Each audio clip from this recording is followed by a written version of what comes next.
I'm Alexa Shuey. And so I've lived most of my life in Washington in the Pacific Northwest. I was born actually in Montana. My mom and my dad were both college athletes there at University of Montana, both on scholarship. And so I feel like, that's a big part of who I am, and kind of just literally was like born with sports in my DNA. I started gymnastics when I was 2 years old. I was like a crazy toddler. My mom said I was just like hanging on every doorknob and climbing up on top of the washing machine, and before I was like 2. So she's like, I need to get this kid into some sports. And so by the time I was 6, I was competing and in the gym like 30 hours a week. And at that time, UCLA had a ton of like Olympians on their team. They were just really good. And so that was like, my goal was, to get a scholarship and go to UCLA and be a gymnast there. And I kept going, kept competing. And at 13, I was a level 9. So there's level 9, level 10, and then elite, which is like Olympians. Not that every elite gymnast is an Olympian, but, and I was finally like really mentally clicking in a lot of ways and just becoming better. And then I moved and I couldn't do gymnastics anymore. Like there was just no way that it was going to be a part of my life. And so I was kind of like trying to figure out who I am after doing it since I was 2 and really investing like so much time and effort and energy there. So I started track, and I was actually dating this guy at the time who was doing track as well. And he was like, yeah, I'm in a pole vault. And I was like, what's that? And he was explaining it to me. And he's like, you have to be really strong to do it though. And I was like, excuse me? I was like, I bet you I will beat you by the end of the year. And so that's the only reason I started pole vaulting, was basically just to prove to John Capon that I could beat him. And I know our theme of this week is talking about, taking the pain that we're facing now and letting it become our strength tomorrow. And really that was a season of a lot of pain. Like I went from doing something that I had done my whole life and felt like I was pretty good at, to like starting something completely different. It was a very steep learning curve. Pole vaulting is not something like you just, know how to do. And so I literally left like probably half of my practices my freshman year crying because I was just so frustrated.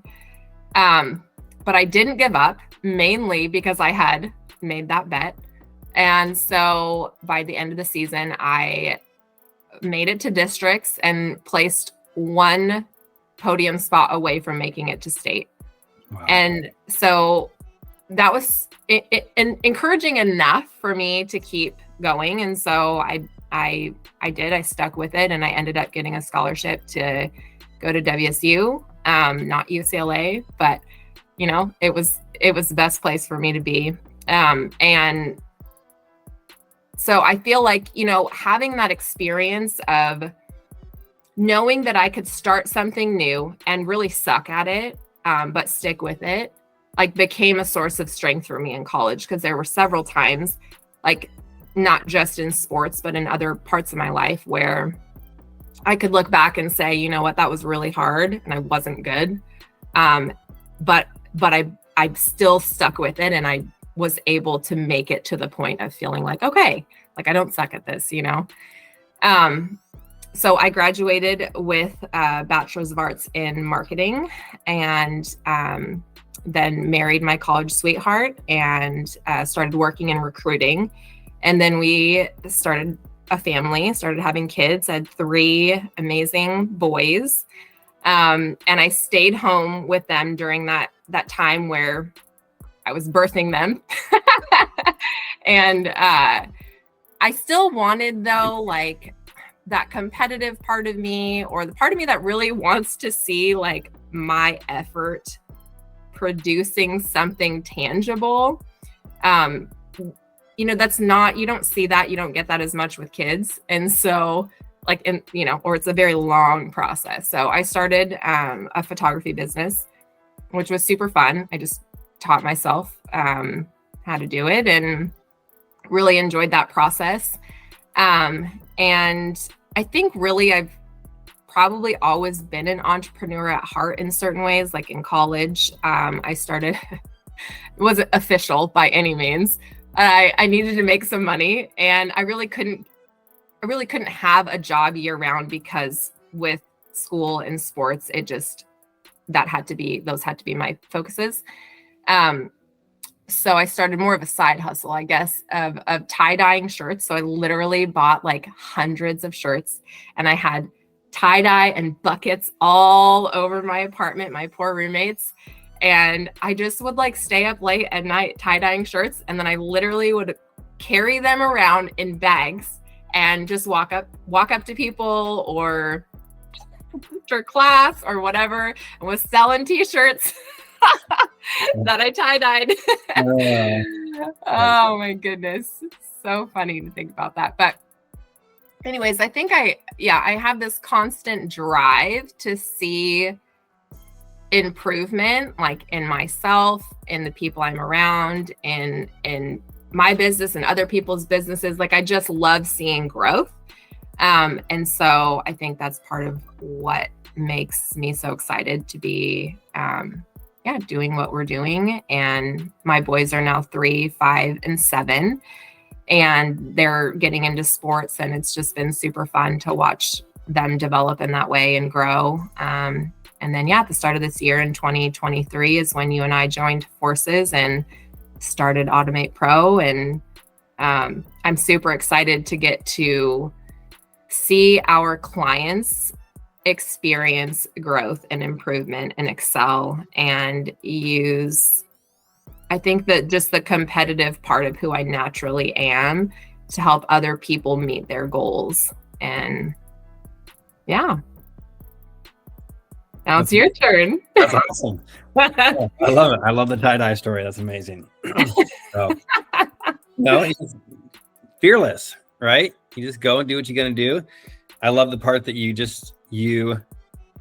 teach yourself things. Like you're not scared to like just dive in, learn, and do. And like that's the key to success, right? Like nobody knew what they were doing before they started, right? So, but most people are afraid of that thing. Yeah. I don't know how to do it. I don't know how this is going to turn out. I'm just not going to do it. Yeah. So that's what separates you and other entrepreneurs from the rest of the crowd. Thank you. I appreciate that. Yeah. So, Jeremy, let's see here. I was not an athlete. I enjoyed sports. So I grew up single mom, 3 kids. So always watched my mom just hustle, because she had to take care of everything pretty much in the house and paid all the bills. And I just watched her work really hard just to survive. And so that for me was a really big driver. I've always been, I think one of my strongest traits is perseverance. It's just pushing through the hard stuff, getting to the next step, even through failure, just going. And that's kind of been my driver. I played basketball when I was in elementary school, and my mom embarrassed me so bad that I just never went back and played sports again. At a school level, I would play soccer and all that stuff, and I ran and whatnot. I got introduced to business when I was like 13 years old. So I loved playing video games. That was like my jam. So I hung out at this place called Electron Palace, and it was like my club. Like that's where like I hung out. People knew where to find me. Like anyone wants to find Jeremy, he's at Electron Palace. He's playing Mortal Kombat or playing pool or something. He's there.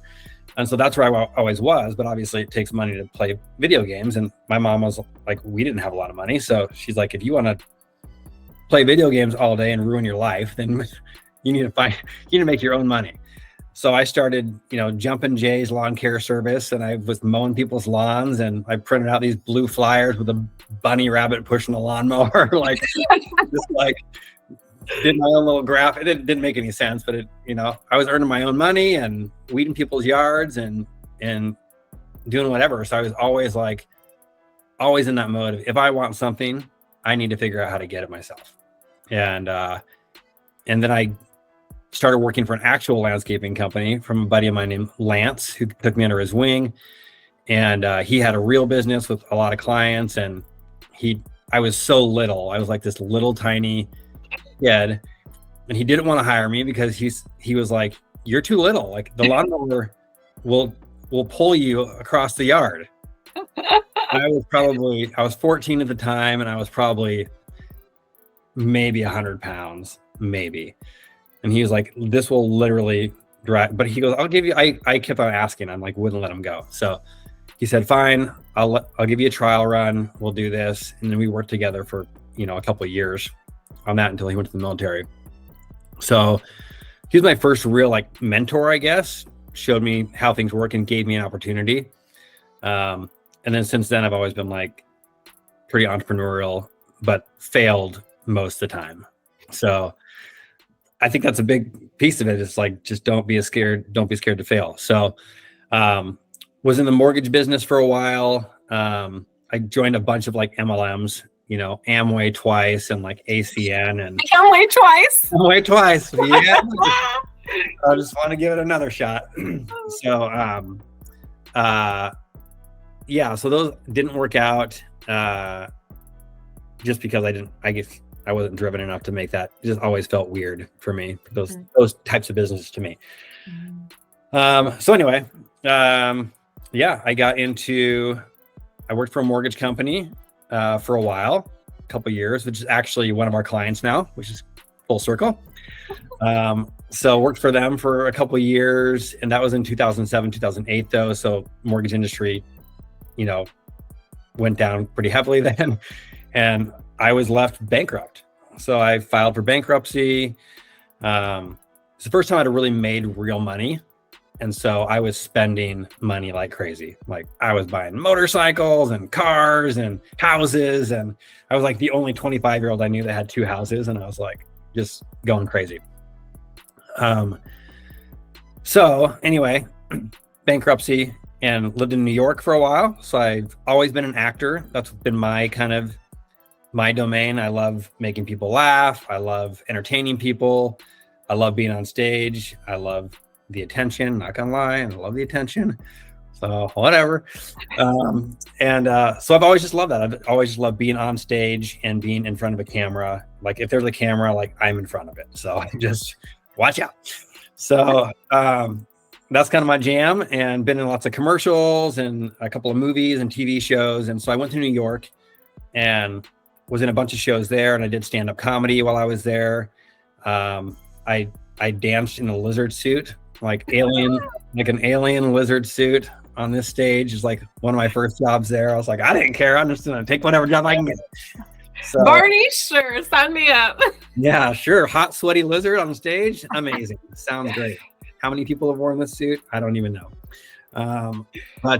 So did that and came back was on a reality TV show there, and just lived life. It was 10 months, very short period of time. It is a lot of fun.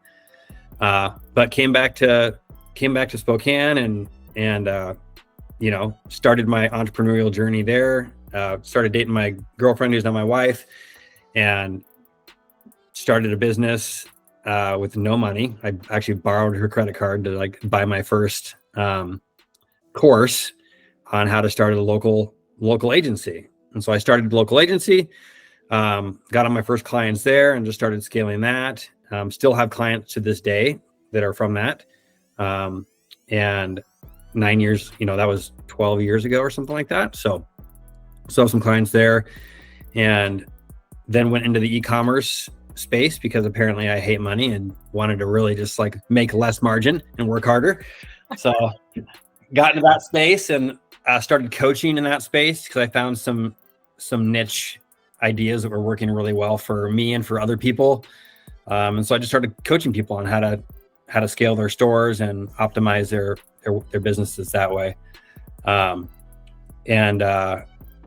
then decided to do something different and wanted to took some years to kind of just raise the kids and spend time with them. And so I wasn't working a lot during that period, but then I decided that I wanted to start doing something again. Got into the NFT space for a while, launched a project of NFTs and play to earn gaming and stuff like that, and got into that crypto space quite a little bit, and that's been doing okay. And then you and I talked. Our kids, love each other, so they, best friends, and we hung out a couple times. And I think our original meeting was to talk about how to scale your photography business. And then we said it's not really scalable, because you're limited to the amount of capacity that you have in terms of time. And so I think I sent you a course that said, hey, here's a course I haven't tried yet. I haven't even opened it. Like, check it out, see if it makes sense. And you're like, yeah, this sounds good, except I don't know the technical stuff. So, maybe we can do this together. So that's how we started. Yeah. So tell us about your kids. Yeah. So I got Amelia, who's 6. And then we have Roman and Kennedy. They're twins. So they're 3.5 now. And they were a surprise for sure. We didn't know we were having twins until 20 weeks into we had our ultrasound then. But they apparently were chest to chest in the womb. And so we only were hearing one heartbeat whenever we were doing a sonogram. So when they said we were having twins, we were both like, what in the world? We were not excited. I'm not going to lie. But life's been just busy and crazy and good, and just watching them grow up and develop their own personalities. And everyone's so different from each other. I'm sure same with your kids. Like, they're all so different. Unique personalities, unique temperaments, unique talents. And like, Kennedy can remember songs like nobody's business. Like, she just, whenever we play any song in the car, she just knows all the words to it. Amelia loves to sing. Roman's a big ham like his dad. So it's, it's cool. It's all good. Awesome. Yeah. I love how many different things that you've done. And I love that you haven't let failure stop you at all. And I feel like, really, what is that quote? It's like, success is moving from failure to failure without losing enthusiasm. And I don't even think that's the case. I think you've had a ton of success as well. But I love that you haven't let any of that stop you. And I love that you love to be on stage. Love it. Yeah. That's so awesome. I would do that. Yeah, I would do that all day long. I love being on stage. So, but it's stressful for me too, because I always am worried that I'm going to forget my lines, but I think that one of the gifts that God gave me was kind of improvisation. Yeah. So even when I do lose a line, I just don't skip a beat and just figure something else out. Yeah. Like, okay, well, this could be in context of what I was supposed to say. So it's not exactly what I was supposed to say. So, but yeah. That's awesome. Yeah. So let's talk about what our business is and what we do. Yeah. So Automate Pro kind of came about in a weird way, right? Like it started off as Local Alliance, which is a separate business now. And that's the marketing side of business. And the Automate Pro is really the software side, where it fills the gap of, it's really meant for small business owners that don't have a full team of call center people. And it's really allowing them to get customers, book appointments, and fill that gap between them getting a lead and responding to the lead in a decent amount of time, right? Because that window is 3 to 5 minutes. Like if they don't contact a customer within 3 to 5 minutes, that customer's bouncing to somebody else. Like whoever's going to pick up the phone and answer their questions and be able to provide them with service is the one that's going to get the lead. And so we've really just figured out a way to automate that process and allow people to not only book their own appointments, but also allow our customers to, invoice their people on the spot, on the job, without having to wait, to mail them an invoice and wait for a check and all that stuff. We've really streamlined a lot of external services that people are paying for into one software, which not only saves them a lot of time having to bounce back and log into all these other softwares, but also saves them usually a lot of money. Like the average person that we're talking to is spending money on 5 or 6 different softwares at $200-$300 a piece every month, and really coming into our software at a few $100s a month and saving thousands of dollars and making money and having the same functionality, or even a lot of the times even more functionality than they get with their other stuff. So I just love it because we're able to benefit somebody else's business and charge a fair price for it. So. Yeah, that's awesome. I feel like one of the things that I have to share about you was this the first time? I don't think I'd even been to your house yet. And I saw you in the parking lot when we were dropping our kids off at school. And I was like, so I just realized I'm supposed to go as a chaperone on Zeke's field trip. That's my oldest son. And but I forgot that I didn't line up childcare for my other 2 kids. And you're like, I'll watch them. Yeah. So I brought him over, and I feel like, that just is who you are. Like you're somebody that is so willing to jump in and help out, and as an entrepreneur and as somebody that is investing in other people's businesses and helping them grow, I just can't really think of anything more valuable than genuinely caring for people and being willing to do whatever it takes to help them. And I feel like that's absolutely who you are, and why I love getting to work with you, because I know it's really never about the money, and it's really not even about our business. We have bills to pay and whatever, but at the end of the day, like, you love to champion people and you love to see other people grow and develop and succeed. And I just think that's super valuable. Yeah. Thank you. I think that's exactly it. I love to see other people succeed. I love to bless them and be able to see people move in the right direction, especially when they are so frustrated with where they could be. And they know they need something to get to that next level, or free up some time or whatever. And being able to provide that for them is great. I think, right back at you, like, you're such an encourager, and I saw in you this drive to want more, to do more, and to really tap into like who you're meant to be, I think. And I think the photography business was a great testament to that. Like, you're like, I don't care what it takes. I want to do this. I'm going to learn it. I love doing this. And I think the only downfall to it was it's just not as scalable. Right. Yeah. So, but I saw that in you. I saw, like, the very first time we talked, I'm like, she wants more. Like, she wants to do something bigger. And like I said before, whether this is the end game or not, probably not. There's probably way more out there to do and experience, but it's a great starting point, and I'm just excited to be working with you and see where we can take this thing. Awesome.